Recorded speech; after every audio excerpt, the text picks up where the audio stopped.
பெருமாள் கோயிலில் போய் பட்டாச்சாரியாரை கூப்பிட்டு அர்ச்சனை தட்டை கொடுத்து என் நட்சத்திரத்தை சொல்லி வில்லான்னு சொல்லி அவன் ராசிலான்னு சொல்லி எல்லாம் பூஜையெல்லாம் பண்ணி அப்படி தூக்கின்னு வர்றதுக்குள்ளே என் பாக்கெட்டில் நமக்கு ஒரு அல்ப புத்தி, நானும் மனுஷன் தானே, இந்த 5 ரூபா நோட்டு, 20 ரூபா நோட்டு, 50 ரூபா நோட்டு, 100 ரூபா நோட்டு, 500 ரூபா நோட்டு தனித்தனியாக வச்சு பிரித்து வச்சு அவருக்கு தட்டில் போடுறதுக்கு மட்டும் ஒரு 5 ரூபாயை தனியாக மடித்து 2 ஓரமாக வச்சு நடுவில் ஒரு செல்லை வேறு விட்டுட்டோன்னா அந்த செல்லு விட்டதுனால இது எல்லாம் மாறிவிட்டாப்ளுக்குது.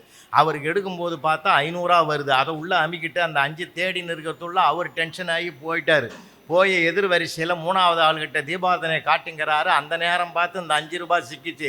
அந்த 5 ரூபாய் எடுக்கும்போது இந்த 500 வேகமாக வந்து எதிரில் ஆளில் 3வது ஆள் காலில் போய் விழுந்தது. அவன் குனிஞ்சு பார்த்துட்டு இதை நம்பதில்லைன்னு எடுத்து தட்டில் போட்டான்.